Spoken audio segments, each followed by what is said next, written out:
Hey everybody, I am back and I'm here to talk about another horror film. I'm like terrible at these intros, so we are just gonna get started. Let's just jump in. I saw Relic. It is a movie that's been getting a lot of buzz. It's a horror film that stars Emily Mortimer, Robin Nevin, Bella Heathcote. It's directed by Natalie Erica James, the matriarch of the family, Edna. She disappears and no one knows where she's at. So then Emily Mortimer, who plays Edna's daughter, and then her daughter, played by Bella Heathcote, they show up to look for her. They get a call. They're like, "Hey, we haven't seen your mom in a few days. We're worried about her." So for the first maybe 15, 20 minutes of this movie, it really is just kind of like we don't know where she is, but some weird things might be happening. Emily Mortimer talked about she got some weird phone calls and she just they're kind of like look through the house. There's mold kind of growing. After a while, though, um, the grandmother shows back up. Edna. She returns. There's no kind of she doesn't say where she was, where she's been, what happened, if she was okay. They get her checked out, and she's got like kind of a black spot on her chest. So the movie kind of takes a different turn. Now it becomes kind of like a family drama. They are trying to decide, okay, well, clearly there's something going on with her. There's post notes all over the house, which kind of implies, oh, maybe she's, kind of either she has dementia or she's forgetting things, or but some of them are reminders about kind of scary things like don't follow it or um, watch out for this or hey, don't trust this. And so yeah, it's a little, but it's a little bit more than just like take your pills. It's and go to bed. There's things there that are like, is it dementia or is it not? She starts having these mood swings. Some weird stuff starts happening. They're trying to figure it all out, and then it all kind of comes to the climax of the film, which I'm not going to give away. This movie, it really is just it kind of trying to think of the word for it. There's kind of like this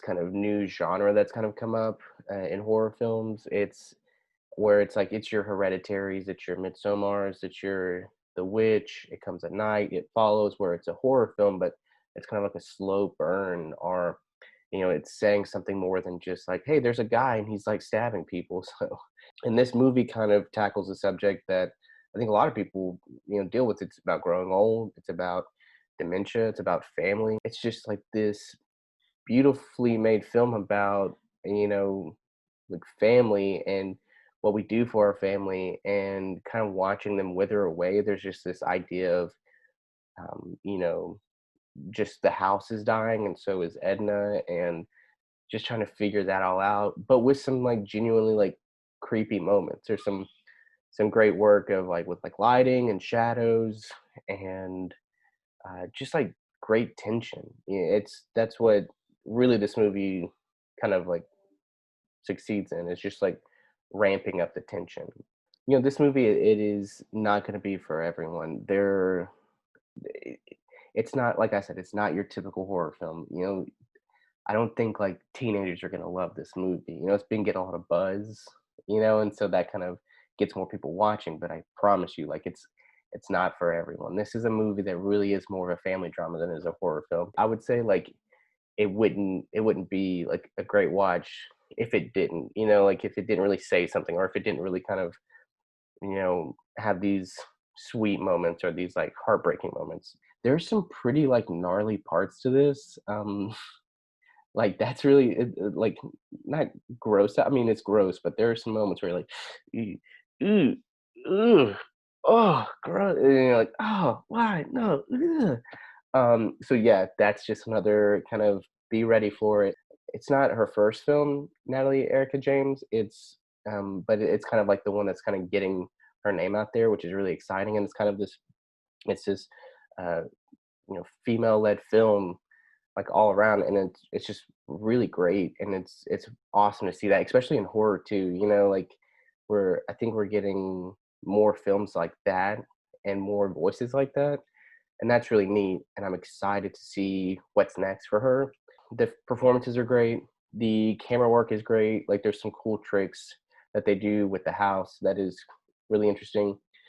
Structure wise, I mean it plays out like a horror film, but maybe like at like half speed, and which is all right. That's a good thing. It doesn't treat their audience like they're idiots or like they like get ready for this twist, get ready for this, get ready for this. Like it really is like through and through more just like a metaphor for how do you deal with a situation like this, and that's really like I said, like that's neat to see. It's neat to go into a movie to be like, man, i- I'm not worried about some cult that's actually pulling the strings, and I'm not worried about some like ancient like burial ground that the house may be like built on. It's just a straightforward, smart, beautifully executed movie with a kind of like a heartbreaking end, and I'm not going to give it away, but you're just like, oh man, it's like there's a moment where like everything kind of like turns, and it's right at the end, and you really just find yourself kind of being like, man, like it really makes you think. It's a movie that when I first watched it, I was like, yeah, that was good, that was all right, that was solid, I really liked it. And then as I think about it more and more, it's a movie that I think that we're going to be talking about more in the years to come, uh, especially as this kind of subgenre of horror continues to grow. If you have not seen a trailer for this, don't. I didn't see a trailer, and I just found myself kind of just, I'm like, oh my gosh, it was so nice not knowing, not waiting for the jump scares, not waiting for these big kind of beats, and also not like having my hype, like driven through the roof. I'm gonna rate this one. I'm gonna say it is a solid